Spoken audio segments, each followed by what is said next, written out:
Thank you, and good morning, everyone. It is great to see all of you here at the Royal Academy of Engineering.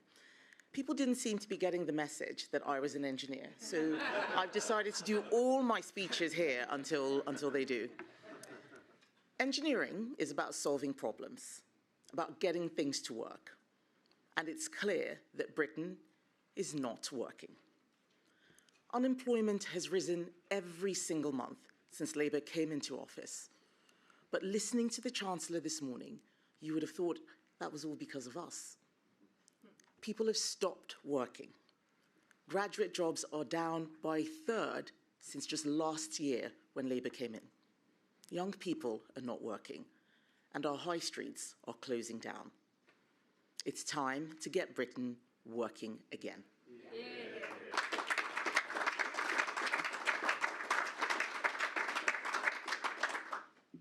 Everywhere you look, the people who keep this country going feel that they are being punished, not rewarded, for doing the right thing.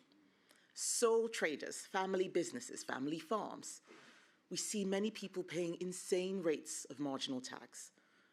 1 in 3 hospitality businesses are trading at below break-even. I had a roundtable with oil and gas businesses in May, and one of them told me that the windfall tax taxed 102% of their profits. Yes, you heard that right, taxed at 102%. Britain has stopped working because for too many, it has stopped making sense to work. No one should be taxed at 102% of profits.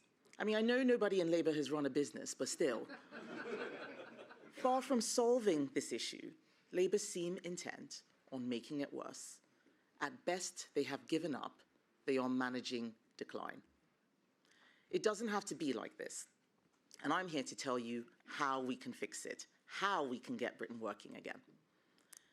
This morning, we saw the extraordinary spectacle of a Chancellor, just days before a budget, rushed into a panicked speech. We were told that this was the great moment when Labour would show they had a plan for growth.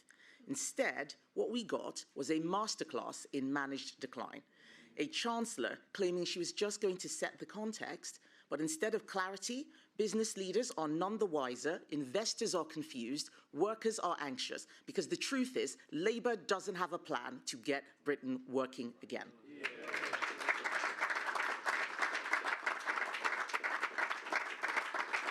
The Chancellor's speech was one long waffle bomb. A laundry list of excuses. She blamed absolutely everybody else for her own choices, her own decisions, her own failures. She claims she will focus on the priorities of the British public. Whose priority is it to pay more tax? It is basic economics that if you tax something, you get less of it. Remember those graduates who aren't finding work? Some people are blaming AI. It's not AI's fault. You can draw a direct line between what Rachel Reeves did in the budget last year and the dire prospects that many of those graduates are facing now.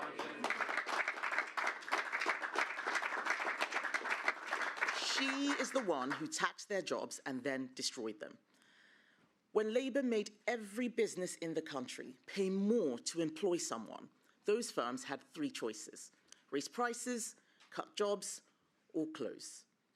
And the impact of all 3 of those choices is why growth has flatlined. What began as Labour's idea of fairness, to take from the unworthy private sector and give to the worthy unions, has made life harder for everyone, especially those doing the right thing. But we have a plan to fix this. But that plan means Rachel Reeves doing the exact opposite of what she has done so far.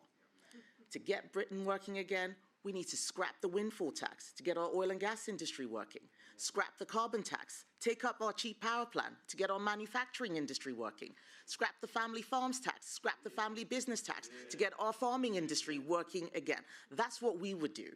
But most importantly, what we are going to do is get people off welfare and into work.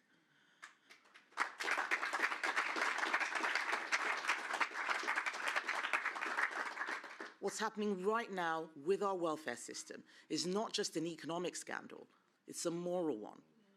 When we left office last year, After COVID, 2,000 people a day were being signed onto out-of-work sickness benefits. In just a year under Labour, that number has more than doubled to 5,000 new people each day signing off work. We have tried to help Labour fix this. When they started a bill to make savings on welfare, we offered them our votes in Parliament, but they didn't want them. They'd rather try their backbenchers instead. And what happened? They managed to pass legislation guaranteeing that the sickness benefits bill would rise to £100 billion a year. In fact, Labour backbenchers celebrated. Why?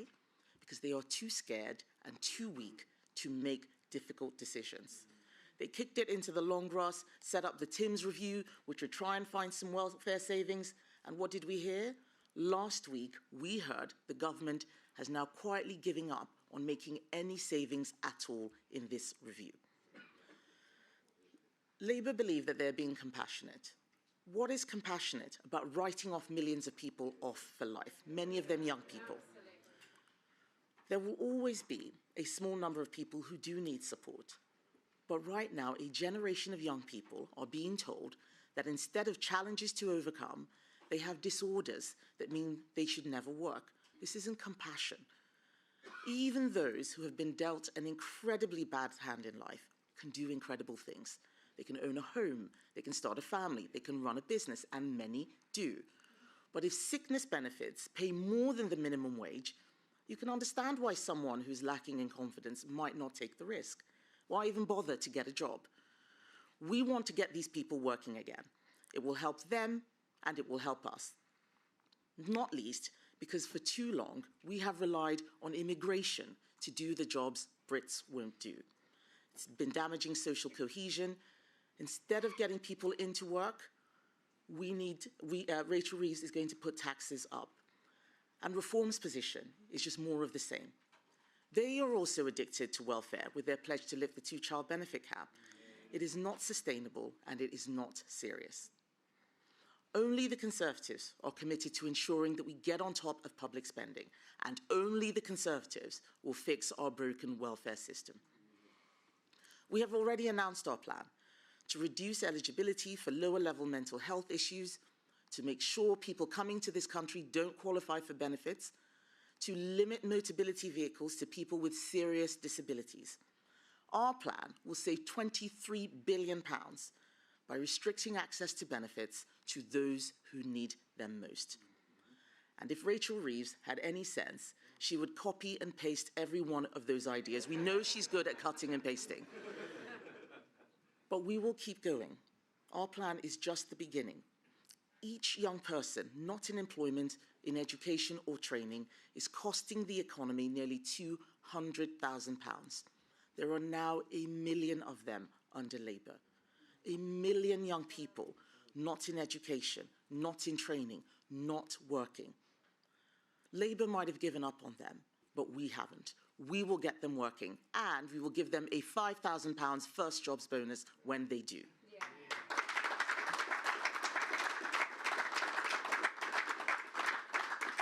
This isn't just about economic growth. It's also about fairness, ladies and gentlemen. Everyone in Britain says they want to live in a fair society. What does that actually mean? Labour talk about fairness in the language of Robin Hood. They think those who have taken from those who don't have. They talk about those with the broadest shoulders, never worrying about the limit of what those shoulders can bear. They talk about fairness for working people, but they can't define what a working person is. They think that what they're doing is righteous, but they're wrong. What they are doing is making everyone poorer.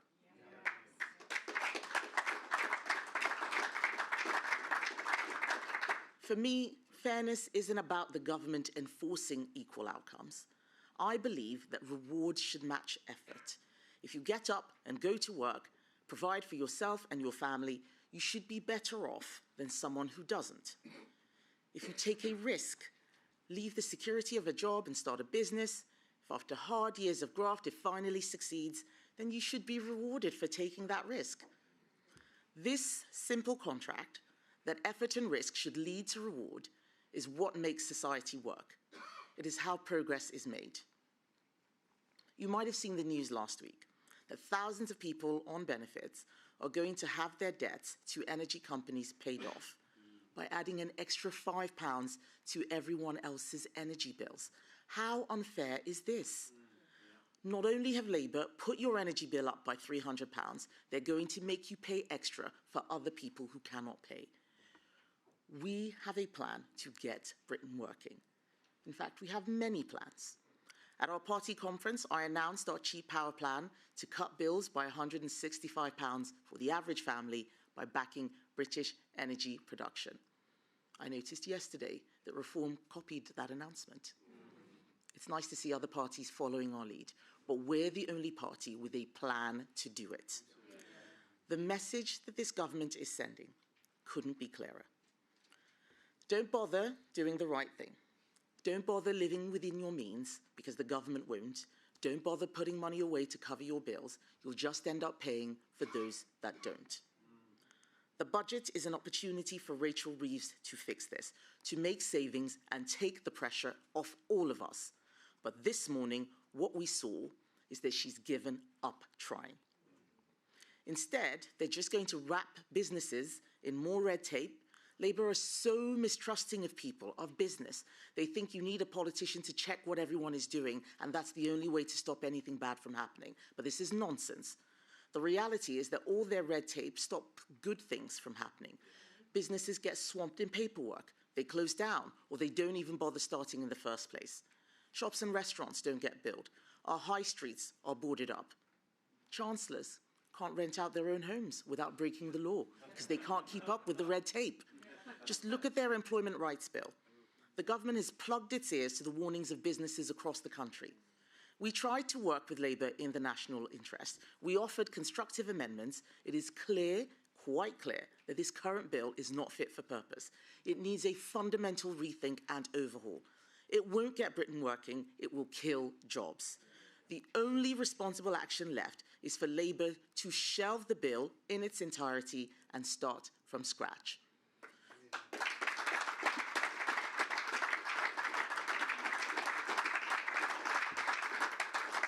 What they should be doing at the budget is withdrawing the Employment Rights Bill altogether before it becomes the Unemployment Act. And I understand Keir Starmer's thinking. He thinks making it impossible to ever fire anyone is good news for workers, that it will protect them. It'll protect them from evil businesses. But actually what Labour don't realise is that these rules just mean people won't get hired in the first place, especially young people, especially disabled people, especially those currently on welfare. And that is why Conservatives will repeal all of the stupid measures in that bill.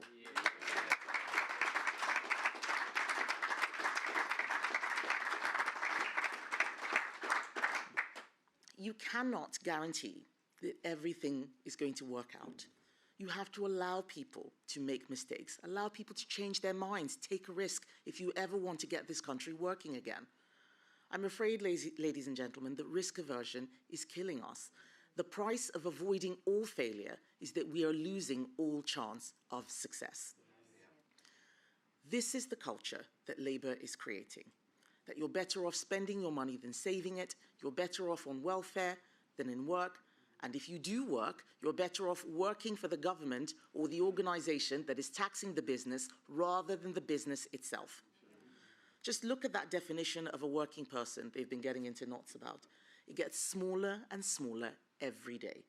First, they got rid of farmers, then they got rid of business owners. Now, apparently, a working person is anyone earning less than £46,000. By the time they're finished, the only person left who counts as a working person will be someone on out-of-work benefits.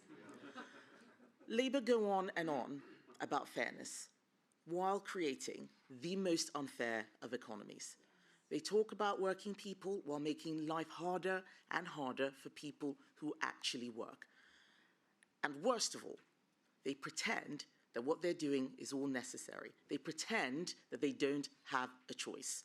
The reality is that they have given up trying to change anything. They have given up trying to get the government to live within its means, and they have given up on not raising tax. That's what Rachel Reeves was telling us this morning. And a government that refuses to live within its means while telling everyone else to tighten their belts isn't being fair. That government is being hypocritical.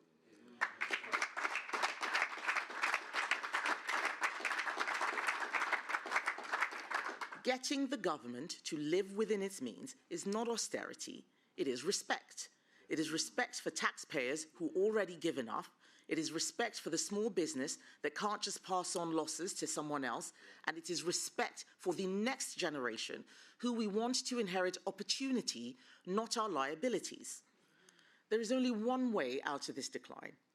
We need to get Britain working again. And you do that by making it make sense to work. The £47 billion of savings we identified aren't random, and this isn't about paperclips in Whitehall, and they aren't cuts to hospitals or schools like Rachel was saying this morning. She clearly hasn't read our plans or looked at our record in office protecting schools, protecting the NHS, in the same way she didn't bother reading the rules on renting out a property. She needs to pay attention. So let me tell her what our £47 billion of savings is yet again. Those savings will come from money that is being paid for people to sit at home.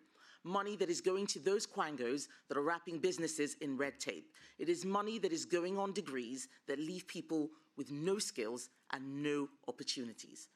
It is taxpayers' money that is making life worse, not better. With the money we save, we will do two things. Under our golden economic rule, at least half of the savings will always go to reducing the debt burden for our children and grandchildren, because we are the only party that has ever cared about fiscal responsibility. And with the rest of the savings, we are going to get Britain working. We are going to abolish stamp duty so that people who do the right thing, make sacrifices, save up, build something for their family, buy a home. And when they buy a home, painters, decorators, all those people who get out of bed in the morning will have more work. People who run furniture shops and DIY shops will have more customers. Our high streets will be busier. And to help the high street even further, we are going to abolish their business rates for pubs, cafes, shops. Instead of putting their bills up, we are going to cut them. We are going to make life easier for all of those people, because what they do is work hard. And their work makes people's lives better. Those people deserve our support. And when they have more work, that will need more people to do that work, people with skills. So we are going to double that apprenticeship budget, making sure businesses have the skills they need, rewarding young people who want to get on in life, and giving thousands of people a path off welfare and into work. That will reverse Labour's tax doom loop.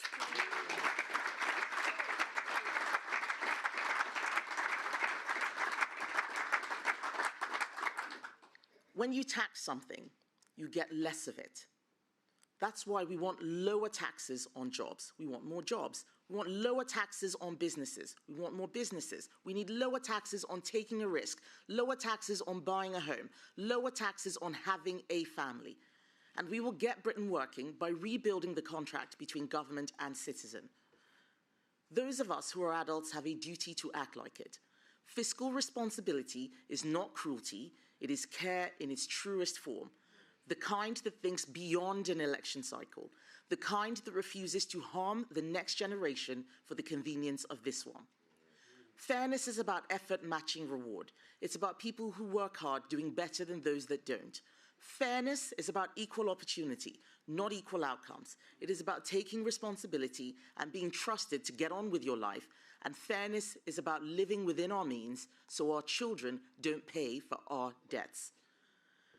That is the fairness that we are going to rebuild our country on. And we have a plan to do it. Cut government waste, cut welfare, get people into work, abolish stamp duty, cut business rates, slash red tape, create jobs, double apprenticeships, deliver cheaper power, because when work pays, when business grows, and when government lives within its means, Britain works.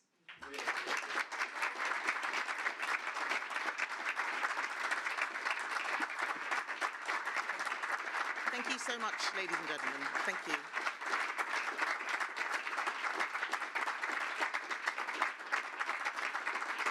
Thank you. And now now I'm going to take questions from the media. Can we start with Carl Dinnan from ITV? Thank you, Kemi. One of the things the Chancellor said this morning was that productivity in this country is worse than expected. Leaving aside whether or not that should really have come as much of a surprise, as the leader of the party that has been in power for 14 out of the last 15 years, how much responsibility does the Conservative Party bear for the poor productivity in our economy? Well, it was very interesting that she mentioned productivity without looking at all of the things that Labour has done to reduce productivity. We saw the biggest drop in productivity after a global pandemic, of course. We paid lots of people to stay at home. It cost us a lot of money. We're still recovering from that. And I won't shy away from what we did during the pandemic.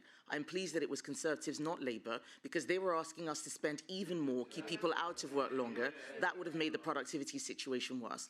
But we do know that productivity in the public sector is what has been dragging things down. We need to tackle the lack of productivity in the public sector.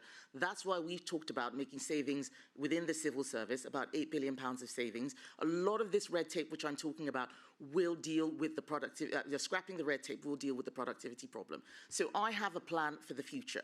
The current government doesn't have a plan. My predecessors can answer for what they did on productivity. I'm talking about what I'm going to do to get this country working again. Thank you, Carl. Catherine from GB News. Catherine Foster. Thank you, Catherine Forster, GB News. The Chancellor flung a lot of blame around this morning, a lot of it at the Tories for 14 years. She said that they put political expediency above the national interest. Does she have a point? Because the economy really since the financial crisis has not done well, has it? And also on the BBC, the news that in an internal memo accused the BBC of completely misleading the public over the Trump footage on January the 6th.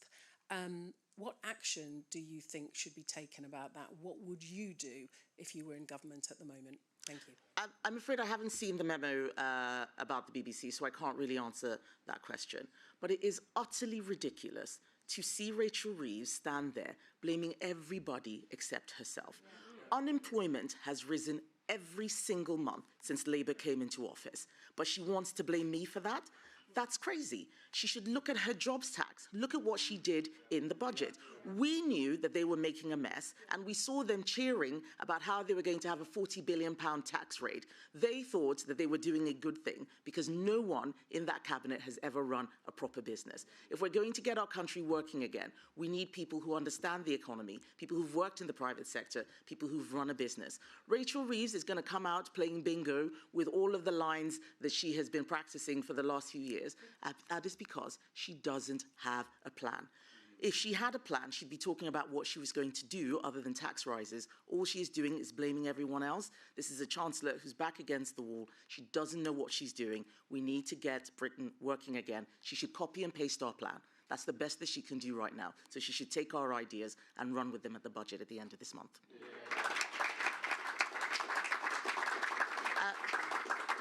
Beth Rigby from Sky News. Thank you. Kemi, you were quick to criticise Rachel Reeves over her expected tax rises and broken promises. But what about the Conservative record? Because in 2021, Boris Johnson broke his own manifesto promises and announced a £12 billion hike in national insurance to pay for social care. It didn't come to pass, but he was prepared to do that. And then the Truss mini-budget broke a load more manifesto commitments and caused havoc.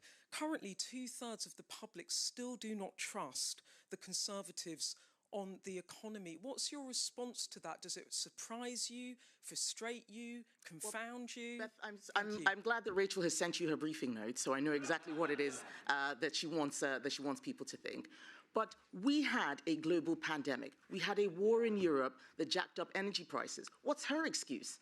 What's her excuse? They haven't had anything like that happen, and yet we are seeing all of the metrics go the wrong way. Of course, we didn't want to put up taxes, but where did people think the money was coming from, where we were paying people to stay at home? Where did it come from? Every action has a consequence. We went into that election not knowing that there was going to be a pandemic, but we dealt with it as best as we can. I'm not here to say everything was perfect, but there is no other party that is talking about fiscal responsibility except us. No other party is going to deliver a stronger economy and stronger borders. We have come up with a plan. Let's get the welfare bill down. Let's get people into work. Every person off welfare going into work is a double whammy. We're not paying for them to be on benefits, and they're going to be contributing taxes. That is the one thing that can be done, and Labour has no plan for it. Anything else that they're talking about is just making excuses. Helen Catt from the BBC. Rachel Reeves is obviously preparing the pitch to raise taxes, and yesterday we had Nigel Farage suggesting that significant tax cuts aren't realistic. Why do you think yours are? And if I may, how would you define a working person? So I know that mine are realistic because we have explained where the money's coming from. That is something Nigel Farage couldn't do. We have a golden economic rule. This is how we're going to make sure we can do two things at the same time. Pay down that deficit, which is increasing every year and creating a problem for the next generation to fix, but also carry out tax cuts that stimulate activity. If we take the burden off business, then they won't close down. Fewer people go on benefits. They pay more to the exchequer. That's what we're talking about. But if we don't do things that stimulate economic activity, then we are in a decline spiral. And that is what Labour is basically saying, that they don't know how to make anything better. And they're just going to be shifting the money around, taxing more and more until there's absolutely nothing left to tax. There is only one party that is thinking about how to solve this problem, and that is the Conservative Party. Nigel Farage has junked the contract he made with the country last year. If he had been elected, he would not be delivering any of the things which he promised. That is why we tell people that we don't just make announcements without plans. We have plans, we have set them out, we have explained where they will come from. They aren't easy, but there is only one party that is brave enough and competent enough to take the tough decisions, and that is the Conservative Party.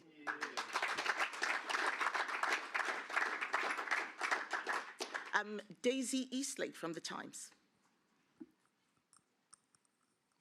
Thank you. Given the Chancellor's speech this morning, isn't the choice for voters now between tax rises from Labour or austerity from the Conservatives? No, not at all. There is an alternative. Let's get the welfare bill down. We are living beyond our means. Where is the money that we're spending coming from? It's coming from borrowing, tax rises. We are currently borrowing to pay welfare. This is not a normal state of affairs. We need to start competing with all of those other countries that are getting their act together. We need to start growing. There is only one choice, and that is the Conservatives. The only thing that we can do now is get Britain working again. Anything else that is not about getting people into work, by reviving our oil and gas industry, by getting manufacturing in, reducing energy prices, anything else is pie in the sky. That's the only thing that's going to work now. That's the plan that we've set out. Claire Ellicott from Daily Mail. Hello. Reform have said that they may not guarantee the triple lock in the future. Your Chancellor has said that it's unsustainable for the long term. Would you stick with this policy no matter what the state of the future finances? I have been very clear. The triple lock is Conservative policy. There was a reason that we brought it in. Pensioners on fixed incomes have things harder than others. But where to start is in getting people into work. That creates growth. Doing things with the triple lock is not a growth measure. It doesn't change the fact that we're not growing. If we start growing our economy, a lot of problems go away. That is why that's the first thing to do. Nigel Farage and others can have speculative conversations. They are commenting. He has never had to enact any policy. You look at what's happening with the reform councils. They made promises they couldn't deliver. We're not going to do that. What we promise, we will make sure that we can deliver.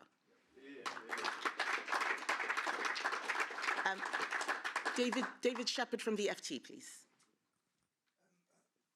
Thank you. Following the speech this morning, I mean, some people will be particularly concerned about seeing their taxes go up. Are you pledging at this point that any tax rises Rachel Reeves makes in the coming budget would be reversed by a Conservative government? Well, I've said that we want to see lower taxes. I've set out the taxes which we are going to reverse. But the truth is, Labour are making a bigger and bigger mess every single minute that they are in government. So I don't know how big the mess we're going to have to clean up will be. We just know that it's going to be one almighty mess. But what people can tell from everything I'm saying is that we are making sure that we will be fiscally responsible. Of course, we want tax cuts, but if we do that, we've got to find spending savings in order to match them. That is what we will do. And we will make sure that we're looking after the people who are most vulnerable. Our golden economic rule sets that out. Pay down the deficit and invest in tax cuts to stimulate economic activity. Right now, Rachel Reeves has a choice. She doesn't need to put up taxes. What she should be doing in that budget is policies like stamp duty to stimulate home purchases, abolishing business rates, making it easier. If she had any sense, that's what she would do. And finally, I have Anna Mikhailova from Times Radio. Just picking up on that point, if Rachel Reeves does raise the basic rate of income tax, would you reverse it? Well, it's the same answer that I've just given. She shouldn't be doing this, but every time she makes one of those changes, she sort of resets where the economy is. We need to make sure that we get our economy growing again. I have said that I want to see lower taxes. We talked about the taxes that we've said we'll reverse, the taxes on family businesses, taxes on family farms, VAT on private schools, scrapping the windfall tax, scrapping the carbon tax. That's a lot of taxes that we're already getting rid of. But every day she is shrinking the size of the productive economy. Every day she is growing the public sector, meaning that a smaller and smaller number of people are carrying more. The rider is getting bigger than the horse. That is what we're talking about. That is what we need to stop. Thank you very much, Anna. And thank you, everybody. Thank you, ladies and gentlemen.